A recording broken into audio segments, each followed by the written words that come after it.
Il y a quelques années, Albert Jacquard, vous étiez venu parler à une classe d'école primaire. Et il y a une petite fille qui vous avait demandé « Monsieur, je voudrais devenir intelligente comme vous, comment faire ?» Qu'est-ce que vous lui avez répondu? C'était d'autant plus merveilleux que c'était une classe de SES, une classe pour les enfants qui sont réputés ne pas être doués. Alors je lui ai dit « Ta question est merveilleusement bien posée, tu fais preuve d'intelligence. Maintenant, comment devenir intelligent? Je ne sais pas trop, je sais comment devenir idiot. Pour devenir idiot, tu n'as qu'à acheter une bonne provision de bonbons et t'installer devant la télé. C'est pas ici que je devrais dire ça. Mais en fait, au fond, pour devenir idiot, il suffit d'être passif. Pour peu à peu fabriquer son intelligence, il suffit, c'est toujours vrai, de faire fonctionner son cerveau. Il faut bien voir que ce cerveau est un outil extraordinaire.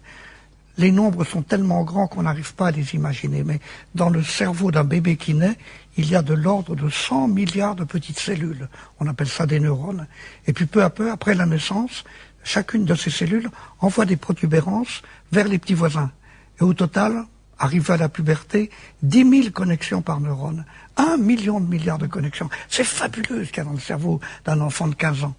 Et une des façons de se rendre compte à quel point c'est un nombre énorme, c'est de diviser le nombre des connexions qu'il y a dans un cerveau de 15 ans par le nombre des secondes vécues par cet enfant. C'est 400 millions de secondes. Et le résultat, c'est qu'à chaque seconde, depuis sa naissance, il a mis en place 2,5 millions de connexions. Eh bien, je vous assure que ça a quelque chose d'effarant de penser qu'un enfant qui m'écoute, à cause de la façon dont il m'écoute, à cause de ce que je dis, eh bien, il y a des connexions qui se mettent en place, qui ne se seraient pas mises en place de la même façon si je n'avais pas été là. Donc, je suis responsable de la construction de son outil intellectuel. Mais il y a quand même des enfants, des êtres humains surtout, qui sont plus intelligents que d'autres, non?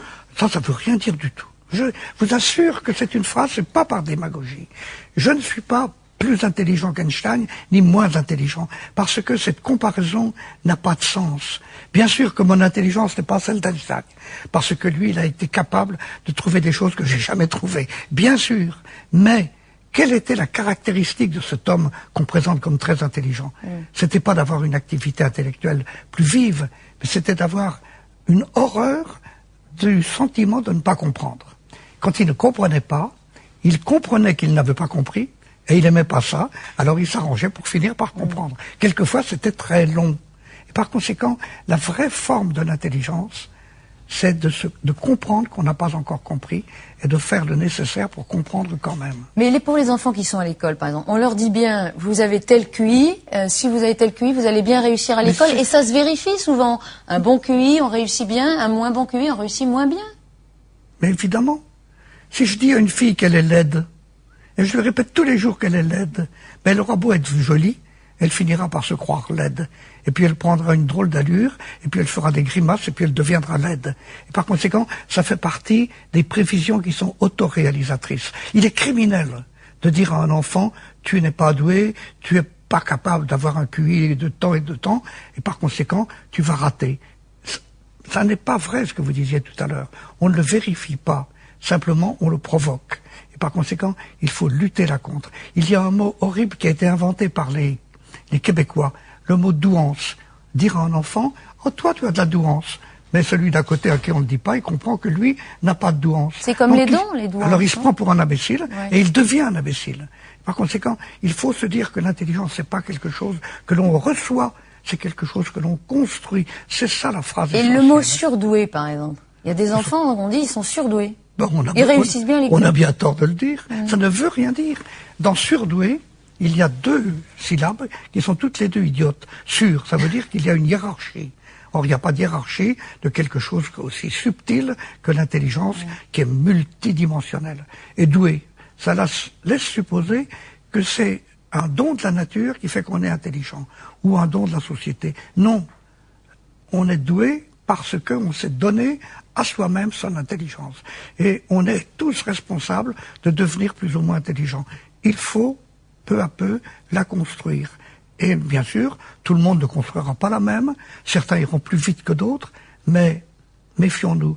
La vitesse n'est pas une caractéristique tellement remarquable de l'intelligence. Ceux qui vont vite, vous savez, en général, ce sont des bluffeurs. Moi, je crois plutôt celui qui va lentement, qui a l'esprit de l'escalier, qui revient sur lui-même et qui peu à peu arrive à acquérir un certain nombre d'outils intellectuels intérieurs. Mais même s'il apprend plus tard, et s'il comprend quelque chose plus tard que les autres, c'est pas grave. L'important, c'est de le comprendre. Peut-être qu'il le comprend mieux. Celui qui lève le doigt dans une classe en disant « Monsieur, j'ai pas compris », il prouve qu'il a compris qu'il n'avait pas compris. Et c'est ce qu'il y avait de plus difficile à comprendre. Il faut toujours répéter ça. Et celui qui lève le doigt, qui n'a pas compris, il rend service à tout le monde. Parce qu'il amène le prof à recommencer. Et je le sais en tant que prof, il faut toujours recommencer.